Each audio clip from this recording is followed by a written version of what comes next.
Ladies and gentlemen, welcome once again to another Wrestling with Randy on True Stories Based on Fiction, the YouTube/podcast. I'm Randy, and joining me is Evan, the third host. There we go. You were frozen on my end for a second. I'm like, he's just smiling. On my end too, because I thought it was just me, but yeah, it was both our ends. So yeah, now it's not frozen. There we go. And this week we are going to talk about the event that just happened on Sunday, the WWE Royal Rumble pay-per-view event. Did this one have a tagline? No, but it had the shitty, corny comic book panels in the 19. Did have the yeah. Wasn't a fan of that. What do you call it? Advertising? Not advertising. Aesthetic, we'll say. Aesthetic. Yeah. Those graphics, the theme, the graphic theme. Yeah, that's different. I'll give it to them. It's different than what they've done before. Unlike the WrestleMania, because as we saw on the little Chiron there, it's going to have the same theme as last year. Because apparently they didn't get money. They had all the sets built. They just never got to use them. So might as well use them. All the same graphics, bring them back in. Come on in. But anyway, yeah. They're actually going to use that stadium this year, though. So because WrestleMania is going to be in April, right? Yeah. Tampa Bay, same stadium they were supposed to host last year. And by April, maybe things will be better. And I know that isn't AEW doing their events with people there in the audience? Yeah. Very sectioned areas. Yeah. And a lot of their own people, which the WWE has done for some events, to have people from what honestly was actually pretty good, when they had the people from NXT behind the glass. Yeah. That was actually good. So NXT still does that, but they call it the Capitol Wrestling Center now. But at the Performance Center, they have the glass and they have fans behind the glass, but they also have the screens with the fans too above the fans. Yeah, so they'll make it work. And I'm sure it's gonna be a WrestleMania of fans on screens and fans in person. Mm-hmm. I know they want to try to have live fans there, but we'll see what happens. And then also for the second year in a row, so they're using the same graphics and also doing the same premise, having a 2-night WrestleMania, which I'm not mad at. They're talking about the years after that. They want to go back to one night. So a 17-hour event, like I'm 12 again, it can stay up to 3 o'clock in the morning watching wrestling. Oh God, no! Because that's actually a perfect segue into this current WrestleMania. Because one thing that I've liked about the lockdown era of the WWE is the fact that their pay-per-views have been very concise, action-packed. Not all these filler matches and matches aren't going on for 13 years. So they get in and get out. Whereas back in the day, before the world ended, a pay-per-view would be from 7 o'clock to maybe midnight. Now they're typically 7 to 10 or 10:30. Yep. They get in and get out. Which I think is amazing. Yep. I like the 7 o'clock thing better. And I always have to remember it though, because I never remember 7 o'clock. Mm-hmm. It's okay, pre-show used to start at 7, and then it was 8, 9, 10, 11. Mm-hmm. And now it's pre-show starts at 6, and then 7 o'clock should your pay-per-view, and then 10 o'clock it's pretty much normally done before 10 because it's on the network. Yes. Which have we discussed the change in the network? No, because it's actually been a minute since we've done a Wrestling with Randy or talked about wrestling on the YouTube channel. So no, we have not. So as people who watch this YouTube channel and listen to us on the podcast may know, if you're a wrestling fan, or so that's the people who are wrestling fans. I'm sure there's people who listen just because they like us. But for those who may know, may not know, it was recently announced that the WWE Network has been acquired by the Peacock app. So everything that's on the WWE Network is going to be transitioned over to that. I think in March, I believe, right? Yeah, some date in March. It was for a ridiculous amount of money, though, from what I've read. And I kind of feel like the WWE Network was kind of the equivalent of what Marvel did with Iron Man 10 years ago at this point. They had something that's very successful as a ploy to try to sell the company. Well, not sell the company yet, but trying to sell like the app. Because like the WWE Network was obviously trying to be sold because like they had their price point really low for a really long time. Yep. Which was surprising. Yeah, which is surprising for how much they love money. Truth. So that $9.99 fee probably caused everyone to get fired last April when they had like Black Thursday or like whatever the fuck it was called. That's why everyone got fired because they had to keep the network at $9.99. Gotta keep the network at $9.99 so we can sell it later. No royalties. No royalties because you're independent contractors. That's right. So you might find stuff on Peacock, Virgil. You're probably getting paid. And he doesn't have any conventions to go to sell like his pictures of the DiBiase's.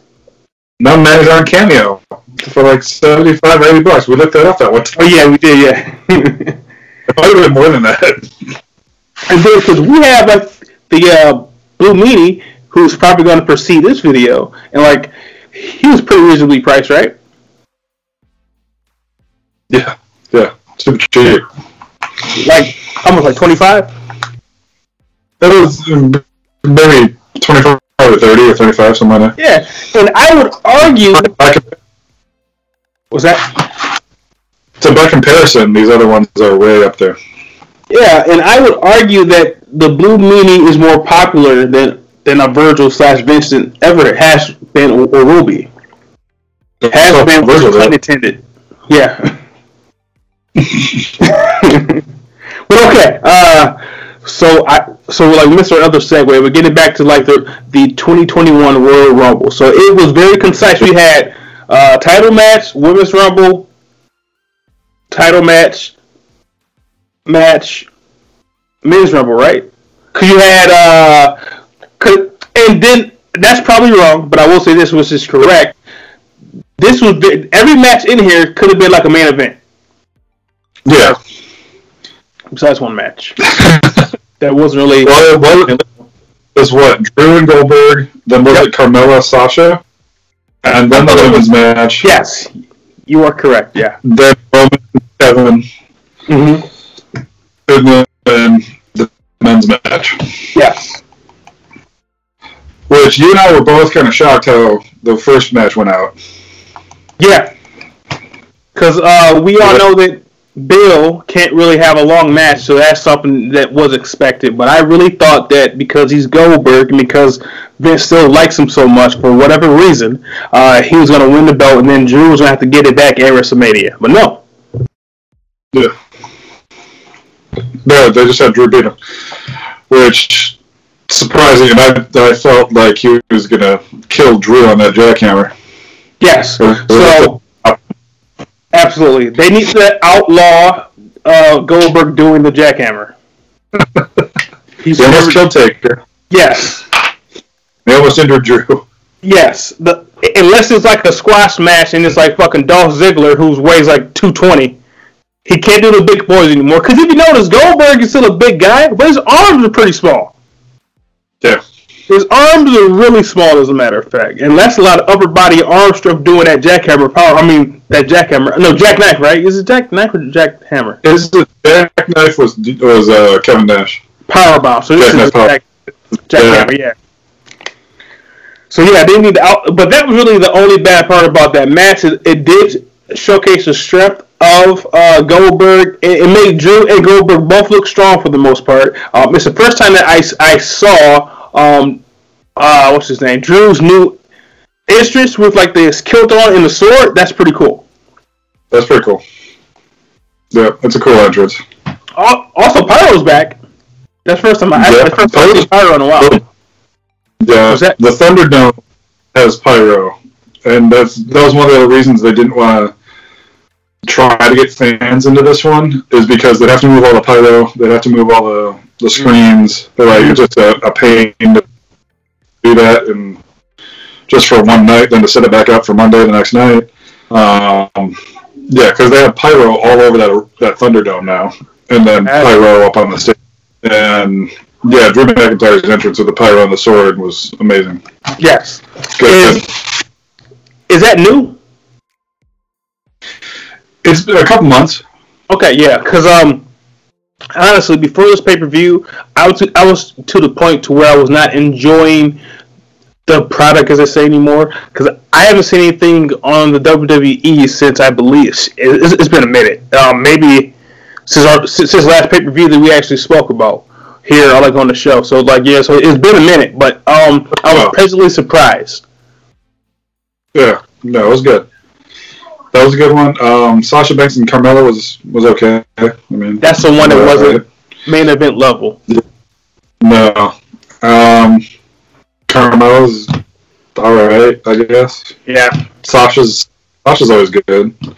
She's lost a step the last couple of months, so I think she's hurt, or like I think she has like a chronic injury that is basically yes. And like she's doing the best that she can while working hurt, because she is the same Carmella who had like the Hell in a Cell with Charlotte Flair. Cause that's one of the best matches I've seen ever.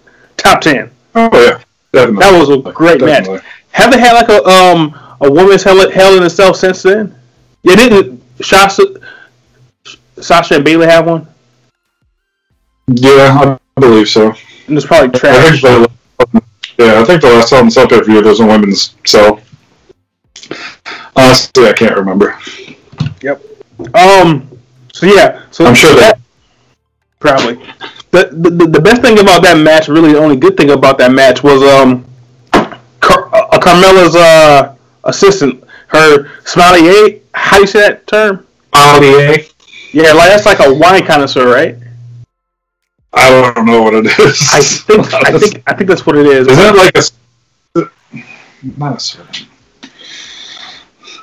Let me to the Googles. But to that point, while you're looking that up, as a black dude, I do think it's weird, because it's kind of like a servant, and anytime like there's a black person playing any kind of servant, I get a little uneasy about it, but I'm pretty sure that what a sommelier is like a wine connoisseur. So you go to like a wine lounge or whatever they call the wine places, like they're the person who are the experts on a wine and tell you the best wine to drink and pair, this type of shit. So it's like a high class servant. But a high-class servant is like saying a high-class hooker. You're still a hooker, and you're still a servant. But he was athletic as fuck. I mean, like he must have been like one of those parkour dudes, like from like Punisher up in Punisher Warzone or some shit. Okay, every time I look up sommelier, I'm bringing up sommelier. Somalia? Yeah, well, you know, the country. Gotcha. Somalia. Yeah. It probably isn't spelled the way that you're thinking then. Because I know I can't spell it. Because it's French, I want to say. French or Italian. But I'm pretty sure that... Where does wine come from? Like France, right? Yeah. Sommelier. Okay. Sommelier is... or wine steward. It's a wine steward. And steward. I think part of her new gimmick is being like a wine expert on wine. Yeah, I think part of her new gimmick is being like a wine, like a chick who drinks wine and she's all fancy and shit. So I think that's why they went that route. Yeah, but he was entertaining. Yeah, but he was entertaining, and I saw on like the highlight reel where Sasha was kind of trying to fight him in the ring and he kept getting away from her. That was good. Yeah, he got some moves. Yeah, but what isn't good about is Reginald. Yeah, is that he it's weird that he has a taper in the front and dreads in the back. It's like a equivalent of a mullet. Oh god. Yeah. Business in the front. His fucking dreads start in like the fucking They start halfway through his... You're being generous. You're being generous. Huh? How would you get that? You're only washing half your head? So what happens a lot when black people get dreads and shit, for whatever reason, this front part of their head like doesn't grow as quickly or as thick as the back part. And so then like a lot of people do have like kind of a taper in like maybe the front 10th of their skull. So that's normal, but his shit is way back. It's like fucking Stevie Wonder back, but like Stevie Wonder's dreads start back here, but he's straight bald, but like he has a taper. That's the only weird thing about that match, and like his taper dreads were very disorienting. His 2021 black bullet. Alright.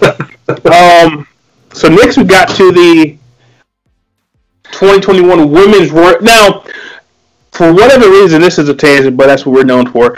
I hate when they call it the Royal Rumble match. Of course, it's a match, so you have to call it a match at the end of it. I guess they call it a championship match, but saying Royal Rumble match just sounds weird to me. TLC match. There I say match. Yeah, I guess so. Yeah, but Royal match. Royal Rumble match. If they would just get Michael Buffer for 1 year. Is Michael Buffer still doing anything? I don't know. Sure. Bruce doing something. Who? His brother Bruce does the UFC stuff. Really? Did the UFC. Yeah. So like they're kind of like the Hebners of the fighting world. Yeah, Bruce Buffer and whatever the first one was. I said. Yeah. Michael. It's time. That's trash. Yeah. It's not let's get ready to rumble. It's time. So this was a 2021 Women's Royal Rumble, and I'll cut to the chase. It was very bottom heavy to me because like the first part of it was really trash in my opinion, and I was surprised with how many NXT people were in the Rumble. It was NXT the most, then it was the stunt casting, and then it was women from SmackDown and Raw. Mm-hmm. And I don't know why that was. That seemed very odd to me. I read somewhere that some more of the people were supposed to be in it, some more of like the Raw SmackDown people, but COVID. Oh, so like Mia Yim or whatever her name, Reckoning I think is her name in Retribution. She was supposed to be in it.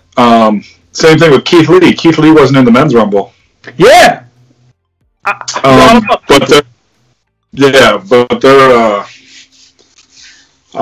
They're a couple, and word is somebody was exposed to COVID, so that's why neither of them were in the Rumbles.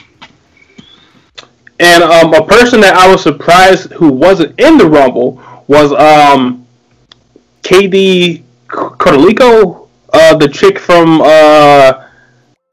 Ninja Warrior. Casey Tatsaro? Yes. Yeah. Because, like, she wasn't. 2 years ago, I believe, and she made a really good impression because, like, she showed off her skills about not getting out of the ring, which is always something that's entertaining in the Royal Rumble when people get knocked out in ways they prevent themselves from being eliminated. So I was shocked that she wasn't in it because I saw a picture of behind the scenes and she was suited and booted with all of the other women who were in the Rumble. It looked like she's ready to go, but they just didn't call her down. Yeah. Instead, it had that chick who I've never heard of before who was trying to sing. What era is she from? Jillian Hall. Yes. She was from Smack Thursday, Friday Night SmackDown, Thursday Night SmackDown, whatever it was at the time. She was a member of like JBL's cabinet, so like when JBL was world champion back then. Okay. Like around the Eddie Guerrero era. When she first debuted, she had something gross on her face, and the boogeyman ate it. She had like warts or something all over her face. That was her gimmick. And they had the boogeyman eat it off her face. So that's wrestling. Yes. Strange time. Early 2000s.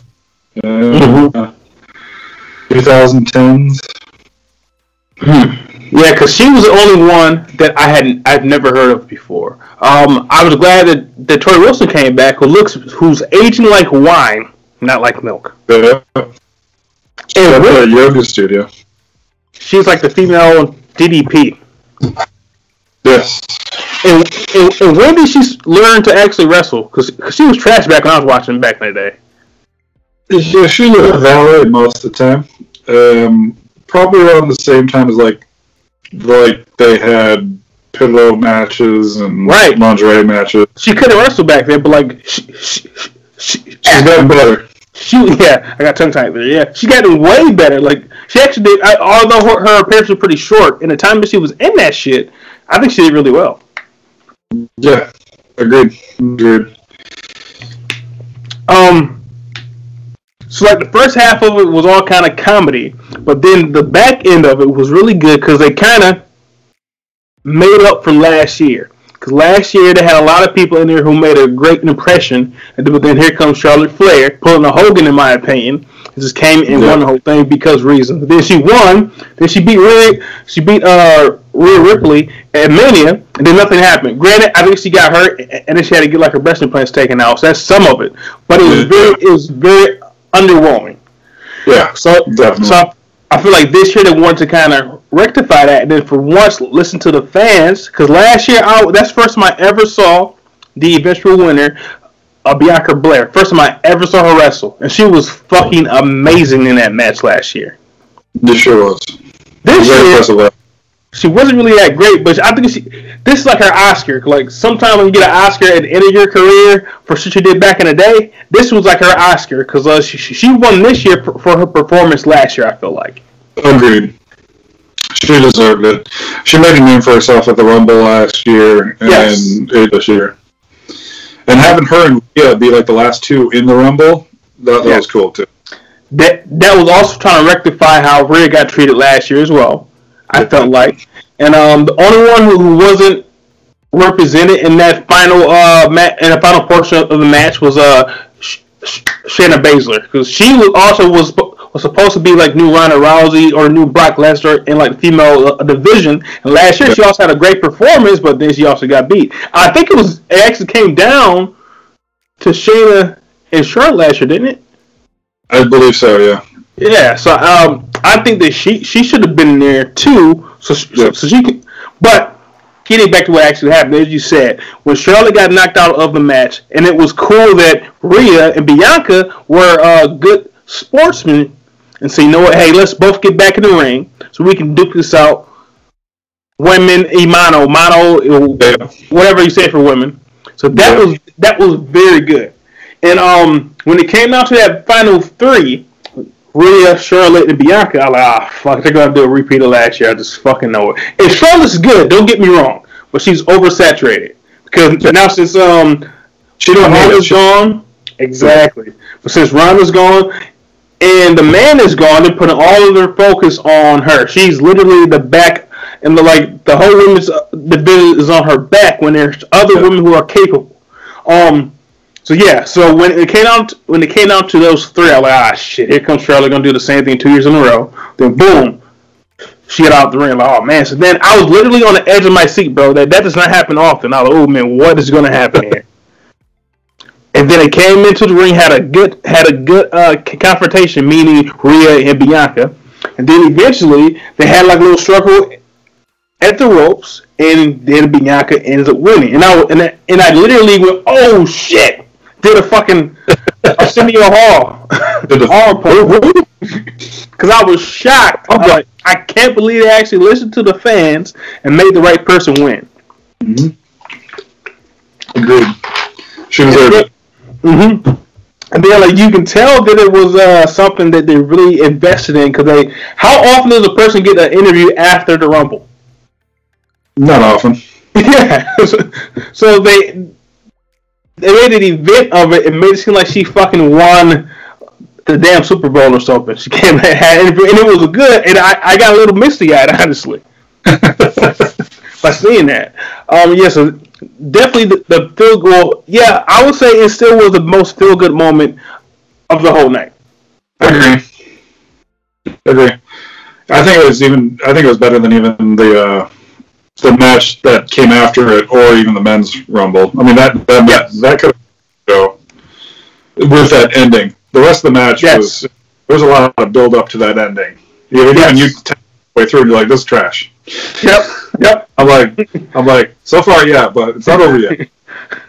It was very, very back heavy, but it made up for it. Now, I will say that, and we'll talk about it more in depth in a second, but the men's rumble was more consistent throughout. Yeah.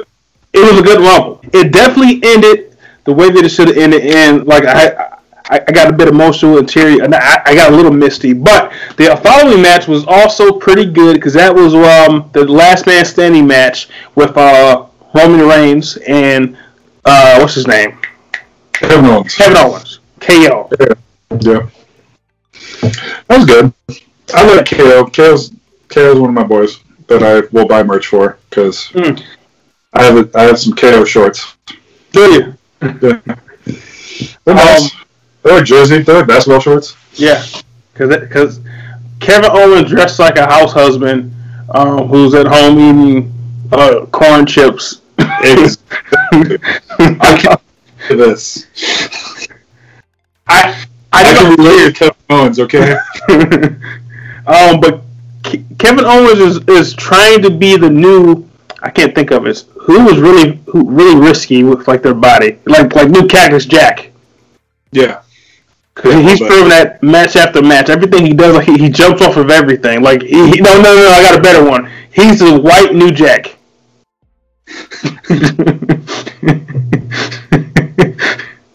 A little bit, because he puts his body on the line every match that I've seen him in, which is not good for him anyway because he's not in good shape. Well, let reference that he's a professional New Jack. Like yes, New Jack isn't really professional. Let's be honest. New Jack is New Jack is the Dexter of wrestling. Yes. He's a serial killer who channeled it into being like a cop. Yeah. Yeah. New Jack is a serial killer who channeled it into being a wrestler. If he can get away with it, I'm sure more people would be hurt than is actually hurt. Just because even watching his Dark Side of Wrestling video, I'm like, oh, this dude just likes to hurt people. Like, yeah he's not a wrestler. No. I mean, he's a wrestler, but he straight up just wants to hurt people. I mean, I don't think I've ever seen him even grapple. No. This guy's got some mental issues to work through. Yes. Let's be honest. He hits people with objects in a garbage, in a shopping cart and jumps off of things. That's the New Jack does. I mean, too, but does the same thing. Jumps off, gets hit by a golf cart. Yes. They did in AEW as well. Matt Hardy did that in their stadium match or whatever. And also, that's what Kane did to Raven back in the day, too. Yeah. Mm-hmm. It all comes around. It all There's no original gimmicks anymore. No, not at all. And I do like Roman as a heel. The rumor is that Edge is going to challenge Roman, and that's going to be the match at WrestleMania. It was Roman and Edge. I kind of hope versus Spear. So kind of like what Goldberg was planning to do last year. Yeah. But I kind of hope that because on IG, Edge put up a post with the NXT sign and said, him and Finn Balor. That would be a good one. I mean, granted, NXT isn't being treated like they were last year though, because they didn't even they didn't have the Survivor Series thing. They didn't have a huge thing at the Royal Rumble. They're kind of back to being like their own brand with their own pay-per-view events and everything. But according to the powers that be, that is simply because of COVID, and they don't want to risk those guys being around there too. Which makes sense. Well, maybe at WrestleMania because it's going to be back at with a live audience and like the COVID's vaccine. And because I'm pretty sure that if Florida has a vaccine ready, that Vince is going to pull some strings to get all of his people vaccinated early. And then I kind of feel like Edge can do whatever he kind of wants to.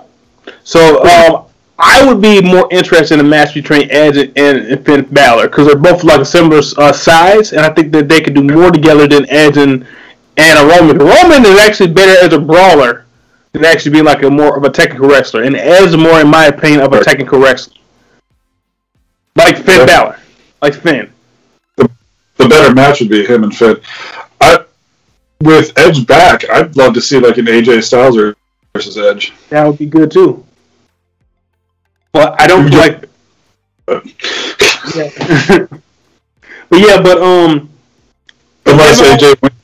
AJ beats Drew or something, or they do that. Yeah, because is he on Raw now or SmackDown? AJ's on Raw. And Drew is a Raw champion, right? Yep, he's the Universal champion, or no, he's the WWE champion on Raw.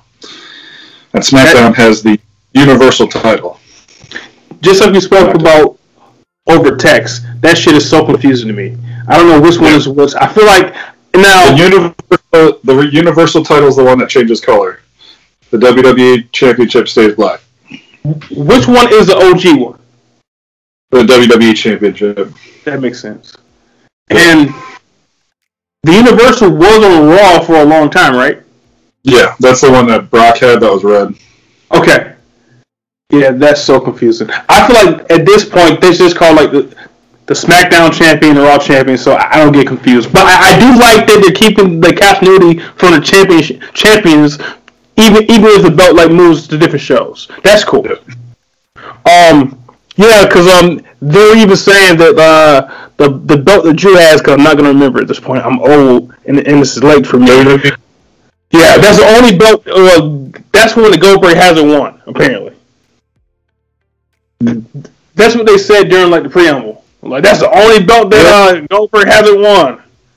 I think that's correct, because he won the world title in WWE, I believe, which was the big gold belt that came from WCW. And then he won the Universal Championship from Kevin Owens. And yeah, he hasn't won the WWE. The Fiend too, right? He won. Did he beat the Fiend too? Yeah. I can never remember. Yeah, that's how he got it to give it to Braun. Yeah. At last WrestleMania. Yeah, he beat the Fiend too. Yeah. Mm-hmm. Nobody gets by Goldberg. Besides Drew McIntyre. So the match between KO and Roman was good. It showed the best of, because the best matches that I've seen with Roman Reigns are like the Falls Count Anywhere matches and like the Last Man Standing match. Because I know he had one with Baron Corbin last year or something like that. And it was the same kind of format, and it worked for him because he's not a good wrestler per se, but he's a good brawler, like say a New Jack. And it did get a little wonky at the end of the match when they had the problem with the handcuff key. Yeah, that was weird. And then I cut away just so you couldn't see it. And I'm like, and like the ref stopped counting. Yeah, I'm like, you're supposed to just believe Kevin just gonna stand there the whole time? He was up for 10. Come on. Yeah. He's on his feet. I mean, that counts. But you were counting Roman, not Kevin. How does that count? Yeah, cause that kind of ruined like the whole match. But that's somebody's fault. If the key's not working, the key's not working. People are blaming Heyman for that, but I don't think it was his fault. It's just a freak accident. Yeah, agreed. Now, where is the other Uso? Injured. Okay. Then the other one wasn't there. I'm thinking that had COVID something too. I don't know. I mean, if you already got Paul Heyman there, yeah. Do you need Paul Heyman and like the Uso there? Well, I think one of the Usos was supposed to be in the Rumble, but he wasn't. Yeah. Like now that you bring it up, there were a lot of people who I thought should have been in the Rumble that weren't. Yeah, that's a really good point. Yeah. So speaking of the Rumble, there were some surprises in the Rumble, which was cool. Well, seeing Carlito back was kind of cool. Yeah, Carlito is after my time. I have no idea who the fuck he is. No idea who Carlito was? He looks like fucking Sideshow Bob to me. He does. That's his gimmick. He spits in the face of people who don't want to be cool. That's trash. Why is the apple? He spits the apple in their face. But the apple they keeps it down. He used to be eating those apples. No, COVID. Probably no apple going on. That's a good point. The match itself, like I forgot when 30 hit and Braun came out. Like, oh yeah, I guess he's in this too. Just because there's stuff going on before that. There was a lot going on because typically they don't tell you who's going to be the like the entrance, but they told us that 1 and 2 was going to be Edge and Randy. Now, was Edge 1 or 2? Edge was 1. Okay, that's cool. Because someone misreported said he was number 2 and he made it to the end from 2. That's trash. Number 2. I think he might have been number. I'll have to go back and watch it. I think Randy came out first though, didn't he? I can't remember. But it's better if Edge came in at 1 and won it. But at the same time, who's in that? Stone Cold and Shawn Michaels? And Ric Flair? Yes, Ric Flair did it too. Because they might be trying to hold on to that distinction. But Edge is probably the best one of those. Because I think that Ric Flair went under like the bottom rope at some point. Yeah. And was gone for like 20 minutes. And I know for a fact that Stone Cold was gone for like... Stone Cold was like Randy Orton in this one. He was gone for a long fucking time, came back at the end and won it. That's what I thought. I was like, oh, damn it, Randy's back. Mm-hmm. Yep. And Shawn Michaels might have been the same, too. No, I think Shawn Michaels, besides Eddie, was like the only one who... played most of it, but he stayed in the whole time. And same thing with Edge. Edge didn't really do a lot in the Rumble. He fought Randy. Then he was always in the background somewhere. Then in the last section of the Rumble, he became more active again. Yeah. I was shocked when fucking Christian Cage came out. That was cool too. Yeah. No, I didn't expect that either. He's also in great shape. He is. He could come back for one more match. Yeah. And apparently Seth has been going. I'm sorry. But having him at the same time was awesome. Yeah. Yep. I got a little like that kind of like affected me too. Like, oh man, this is cool as fuck. Seeing like Ed and Christian together like this again. Yeah. That was cool. And then like Seth Rollins came back because like he's been gone since Becky had her kid, right? Yep. So that was a good surprise too. My battery's about to die on this thing. Bad for you. Wrap it up here. Yeah, but overall, it was a good Rumble match. I say now, because I've seen the last 3 live, and it's the best one that I've seen live. The women's from 2 years ago was really good, better than this current one. But in the 3 I've seen, this is the best men's I've seen. Yeah. Yeah, no, it was a good one. Last year's Rumble match was good, that it was broken up into 2 parts. That Brock Lesnar part at the beginning was phenomenal. Yes. Last year's. And this year's was something just completely different than last year's, which is what they needed. So, it's good to break it up, good to separate it. Mm-hmm. There were certain people, as you brought up, that were missing from like the Royal Rumble. Could they work? Keith Lee? One Uso at least, Robert Roode. But it wasn't really star filled, but overall it was a good story, and the right man won because Edge won because Edge has gone through a lot to get back as a wrestler, and then he had that big setback last year, and it's good to see him back again. One last point. Yeah. One last point, because I was seeing that Randy Orton has some good burn cream, apparently. Apparently, right?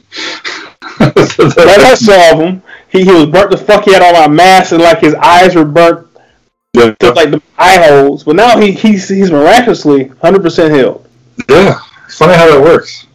The WWE has the best health insurance in America. You got a brand new face, but it wasn't the same old face. Independent contractor. Yes. But all right, so I guess we'll get out of here. But first, what would you give in regards to Drunk Iron Man's the 2020 Royal Rumble PPV? Let's say 8 out of 10. Yeah, same. I'll say honestly, I'll go 9 out of 10 because even the match that wasn't great wasn't terrible either. Yeah, that was good. It was a good show. It was entertaining. Mm-hmm. Just the right amount of time too. Yes. Because even my wife watched the women's match with me, and she's like, "I'll go to bed," and then she's still sitting there watching it. She's like, "Well, now it's down to 4, so I just gotta stop and watch." Like, okay, nice. That's cool. Because what was it, 7 to 10, 30 maybe, or a 7 to 10? It was about 7 to 10. Yeah, that's maybe a time. Something yeah, like that. That's a perfect amount of time. Yeah. Get in and get out. Because like I said, back in the day, the length of these pay-per-views is too much for a man of my age. Agreed. Not anymore. But all right, we will get out of here. Your battery's dying, and I'm falling asleep. I'll try to get this shit out I'm going to try to get this out tonight for the podcast. Hopefully we get this out this week for the YouTube channel. What do you think? Yeah. Make it timely. Thursday. Perfect. Thursday. All right, sounds good. All right, so until next time, I am Evan, third host. I am Randy. We are out this bitch.